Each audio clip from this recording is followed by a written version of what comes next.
नमस्कार साथियों, आप सभी का स्वागत है फिर से एक नए लेक्चर में। दोस्तों, आप लोग के लिए स्ट्रक्चर ऑफ एटम का जो फर्स्ट लेक्चर हम लिए थे उसमें आप लोगों को कुछ बेसिक बताए थे। कौन सा चैप्टर चालू हो रहा था? स्ट्रक्चर ऑफ एटम्स, मतलब परमाणु की संरचना।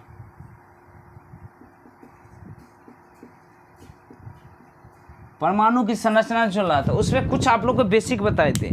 जैसे कि इसमें आप लोग को बेसिक बताए थे, जो हम स्ट्रक्चर ऑफ एटम का जो हम स्ट्रक्चर पढ़ते हैं वो स्ट्रक्चर किस टाइप से होते हैं, इसके बारे में हम थोड़ा जिक्र किए थे। इसके बाद एटम्स के बारे में कौन ऐसे साइंटिस्ट थे जो अभी तक नेचर में सबसे पहले दिए थे, जैसे जॉन डाल्टन का बात किए थे। और पूरा परमाणु का सिद्धांत जो एक्चुअल में दिया था रदरफोर्ड और जे थॉमसन ने दिया था। इस सब के ऊपर पिछले लेक्चर में बात की थी। अगर नहीं देखे तो उस लेक्चर को बेसिक सा लेक्चर है, उसको आप लोग जाकर देख सकते हैं, जिससे आप लोग का और भी कंसंट्रेशन पावर और भी अच्छा बनेगा और आप लोग का कंसेप्ट पूरा बिल्कुल अच्छा चलेगा।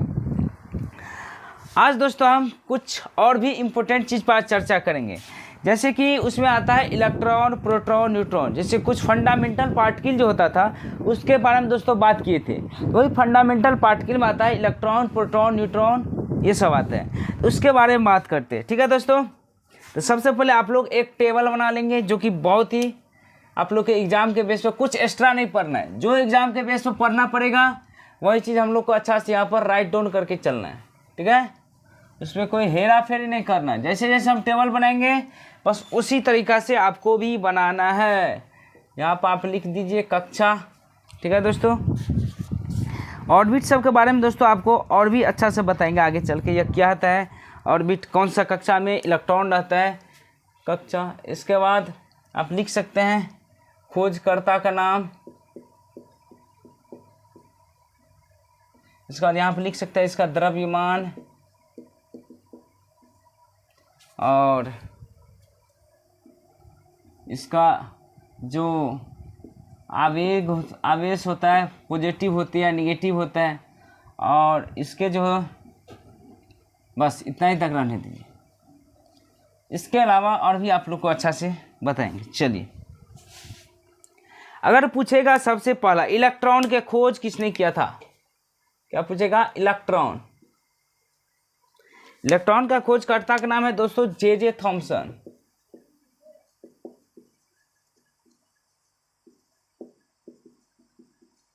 यही जो क्या किया था आगे चलकर थॉमसन एटॉमिक मॉडल का फॉर्मेशन भी किया था। ठीक है, अगर ईस्वी का नाम पूछा जाएगा तो कब है? 1897 ईस्वी में। अगर इसके मास के बारे में अगर जिक्र किया जाए तो कितना है? 9.1 × 10⁻³ kg में होता है। ठीक है दोस्तों, वहीं आगे चल के इसका चार्ज भी आप यहाँ पर लिख लेंगे। इसका चार्ज होता है निगेटिव में होता है हमेशा, 1.6 × 10⁻19 कूलम। ठीक है, चलिए इसका आवेश देखिए, यहाँ निगेटिव है तो कैसे होगा? निगेटिव आवेश होगा। ठीक है दोस्तों, उसी तरीका से अगला अगर बात करेंगे इलेक्ट्रॉन के बाद क्या आता है फंडामेंटल पार्टिकल में? प्रोटॉन। क्या चीज़ है? प्रोटॉन के बारे में अगर बात किया जाए तो कौन था? गोल्डस्टीन। खोजकर्ता गोल्डस्टीन। कब खोज किए थे? 1919 ईस्वी में। ठीक है दोस्तों, इसका अगर द्रव्यमान के बारे में अगर पूछा जाए तो कितना है? 1.675 × 10⁻⁻27 kg। और ये दोस्तों हमेशा इसका चार्ज पूछेगा तो इसका चार्ज प्लस में होता है, 1.6 × 10⁻⁻19 कूलम। सी से हम इसको प्रेजेंट करते हैं, मतलब इसका चार्ज क्या है? पॉजिटिव में, तो इसको हम क्या लिख सकते हैं? पॉजिटिव। उसी तरीका से यहाँ पर इलेक्ट्रॉन, प्रोटॉन तो हो गया। अब क्या चीज़ का नाम जिक्र आएगा? न्यूट्रॉन का। ठीक है दोस्तों, न्यूट्रॉन के खोजकर्ता के अगर बारे में पूछा जाए तो कौन सा नाम है उसका?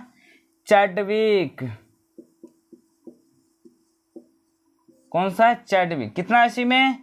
1932 ईस्वी में।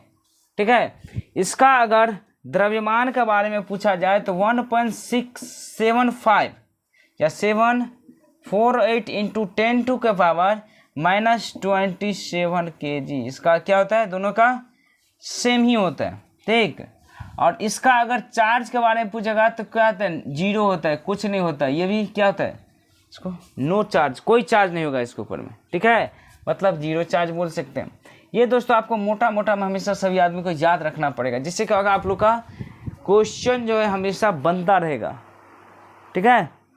चलिए अब इसके आगे और दोस्तों देखते हैं, ठीक है।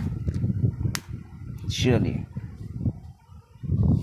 एटॉमिक मास यूनिट क्या होता है, एक टर्म आप लोग के सामने में आएगा, एटॉमिक मास यूनिट ATM, ठीक है दोस्तों, या इसको AMU बोलते हैं। AMU एटॉमिक मास यूनिट से आप क्या समझते हैं, मतलब AMU हम बोलेंगे तो बोलेंगे किसको, सबसे पहले दोस्तों यहाँ पे हेडिंग डालते हैं।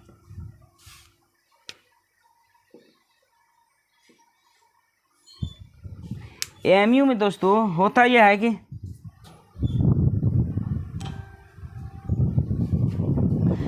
इसमें होता क्या है कि जब कोई भी कण है, कोई भी एटम्स का जो सबसे छोटा पार्टिकल है, उसमें हम किसी के साथ तुलना करेंगे तो कार्बन का जो है 12वां भाग से हम क्या करेंगे, उसको तुलना करेंगे, ठीक है।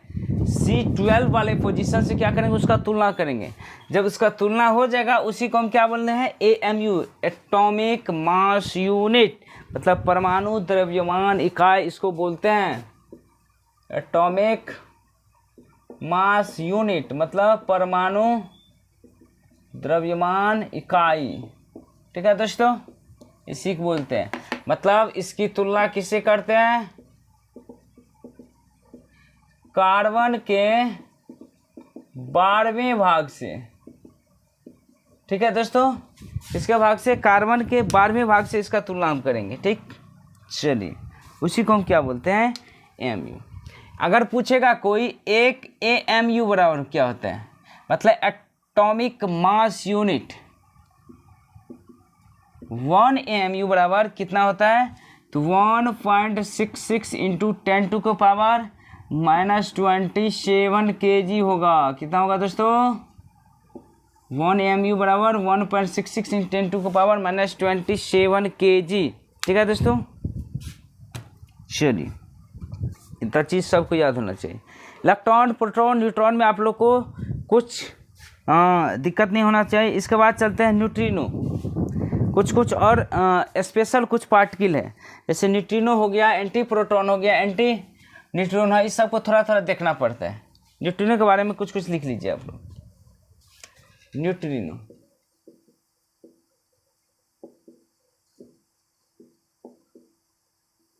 ठीक है दोस्तों।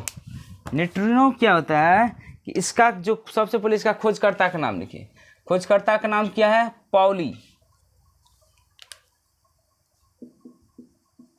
किसने खोज किया था, पाउली ने इसका खोज किया था, ठीक है।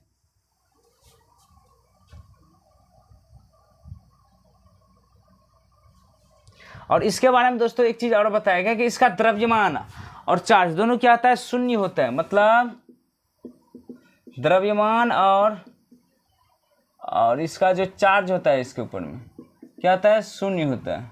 मतलब इसका मान क्या होता है, शून्य होता है। इसके बाद दोस्तों आपको पॉजिट्रॉन के बारे में उसका भी नाम समझिए। पॉजिट्रॉन का जो डिस्कवर किया था वो एंडरसन ने किया था। पॉजिट्रॉन, ठीक है दोस्तों। इसका डिस्कवर करने वाला क्या नाम था, एंडरसन। इसका डिस्कवर करने वाला का नाम क्या था,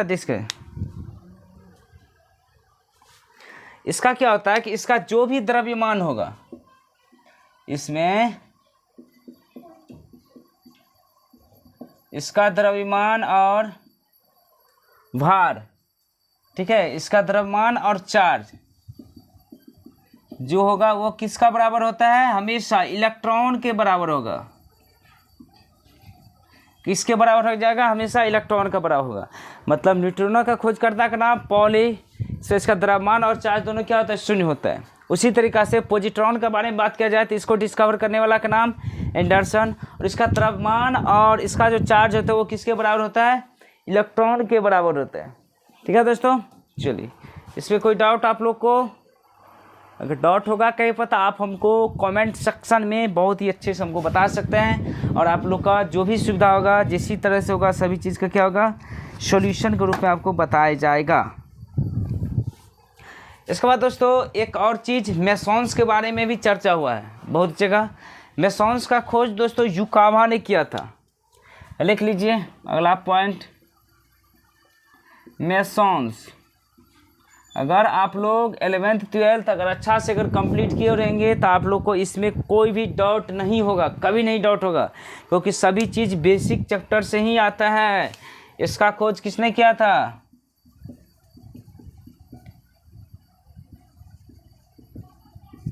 युकावा ने किया था। किसने किया था इसका खोज? युकावा, ठीक है। इसके बाद दोस्तों देखते हैं एटॉमिक नंबर के बारे में कुछ चर्चा करते हैं, जो कि बहुत ही इम्पोर्टेंट है। यहाँ से आप लोग एकदम सीवियर हो चलेंगे। ये तो कुछ बेसिक चीज़ें था। इसके बाद आपको हम बताते हैं स्पेशल करैक्टर, ठीक है, कि इलेक्ट्रॉन अगर कोई भी एटम्स का नाम अगर हमको दे दिया जाए तो हमको इसमें से इलेक्ट्रॉन, प्रोटॉन और न्यूट्रॉन कैसे निकालेंगे, ठीक है, इसको यहाँ से अच्छा से सीखेंगे। मान के चलिए हमारे पास कोई ये क्या एटम है, मान के चलिए हमारे पास यहाँ पर सबसे पहले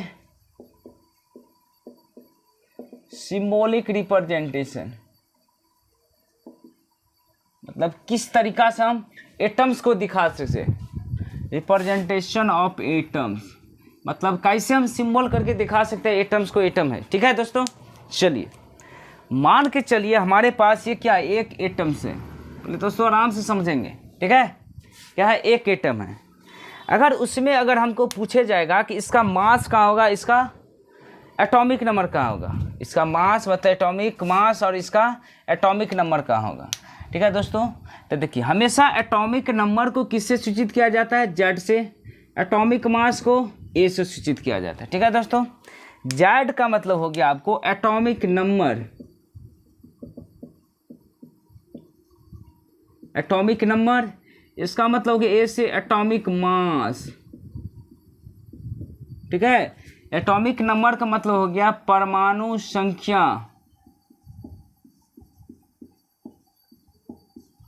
और दूसरा हो गया परमाणु भार या द्रव्यमान, ठीक है दोस्तों। इसमें किसी को डाउट नहीं होना चाहिए। एक मिनट, कैमरा में भी चेक करना पड़ता है। चलिए इसके बाद आगे चलते हैं। इतना चीज़ आप लोग को हो गया। आप कोई भी जैसे कि पीरियोडिक टेबल जब हम पढ़ेंगे इसमें कोई भी एटम दिया रहेगा, चाहे मान के चलिए आप यहाँ पर एग्जाम्पल के तौर में यहाँ पर लिख सकते हैं। किसके तौर पर? एग्जाम्पल के तौर पर मान के चलिए हमको यहाँ पर ऑक्सीजन दे दिया जाए। एग्जामिनर इसी तरह से पूछता है, ऑक्सीजन दे दिया है, यहाँ पर अगर 8 लिखा रहेगा, यहाँ पर 16। अब आप हमको बता सकते हैं कि इसका एटॉमिक नंबर क्या होगा, मतलब जेड बराबर इसका मान कितना होगा, 8 होगा, इसका मास कितना हो जाएगा, 16 हो जाएगा, ठीक है दोस्तों। उसी तरह से हमको सोडियम के बारे में पूछेगा तो इसका 11 होता है और 23 होता है, तो इसका जेड बराबर हम बोल सकते हैं 11 और एटॉमिक मास बारे कितना बोल सकते हैं 23, मतलब परमाणु भार बराबर 23। आप जो भी मन में आएगा सभी एटम्स का हम यहाँ पर निकाल, जैसे नाइट्रोजन का 7 14, तो इसका एटॉमिक नंबर कितना हो जाएगा 7 और एटॉमिक मास 14। इसमें कोई डाउट नहीं होना चाहिए। अगर ये चीज़ आप लोग को पूरा एकदम डीपली कंडिफाइंस होगा तब आप लोग इसको अच्छा से आगे चल के और भी बहुत ही अच्छा से यहाँ पर बना सकते हैं। इलेक्ट्रॉन, प्रोटॉन, न्यूट्रॉन का मान इसी से आप निकाल सकते हैं, ठीक है दोस्तों। चलिए ऐसे आप लोग को एक सेपरेट वीडियो आप लोग को देखेंगे कैसे इलेक्ट्रॉन का मान निकालना है, प्रोटॉन का, न्यूट्रॉन का, ठीक। चलिए इतना चीज़ सभी को पता हो जाएगा। अब इसके अंदर हमको पूछेगा, कोई भी एटम दे देगा, ठीक है, उसके अंदर पूछेगा हमको इलेक्ट्रॉन का मान, प्रोटॉन का मान और न्यूट्रॉन का मान निकालने के लिए कैसे निकालें। सबसे पहले इसको आप लोग नोट करके चलेंगे, ठीक है। अब अगला लेकर चलते हैं, ठीक है। 1 मिनट, मतलब कि इलेक्ट्रॉन, प्रोटॉन और न्यूट्रॉन का मान हम कैसे निकालेंगे, सिंपल तरीका से समझिए।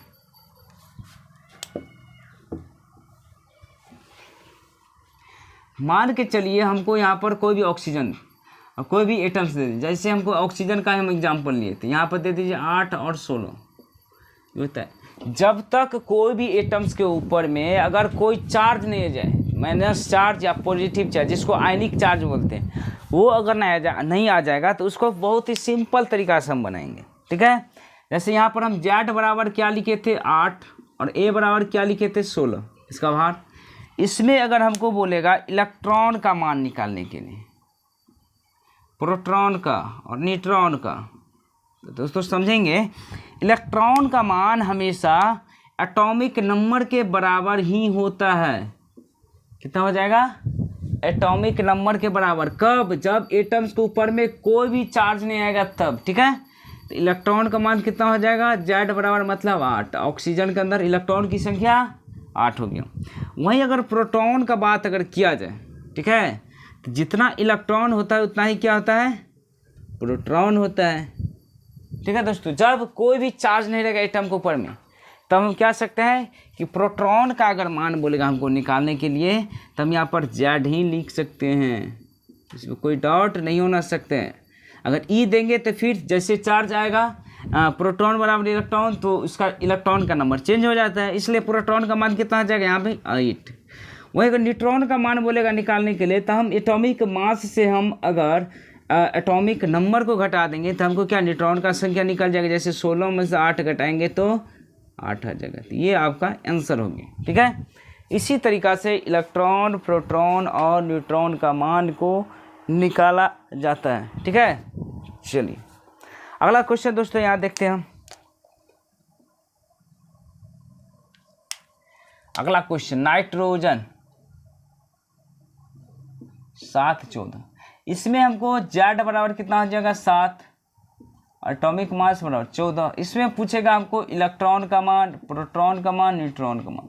आपको क्या बताए? इलेक्ट्रॉन का मान हमेशा Z के बराबर मतलब 7, प्रोटॉन का मान हमेशा Z के बराबर, तो कितना हो जाएगा 7। न्यूट्रॉन का मान A माइनस Z घटाएंगे 14 में से 7 घटाएंगे तो कितना आ जाएगा 7 हो जाएगा। ठीक है दोस्तों, इस तरीके से इलेक्ट्रॉन प्रोटॉन का मान निकाला जाता है। कब? यहाँ नोट करके हम लिख देते हैं,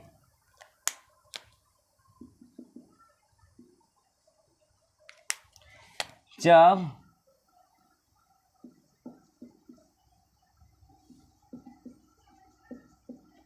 एटम्स के ऊपर में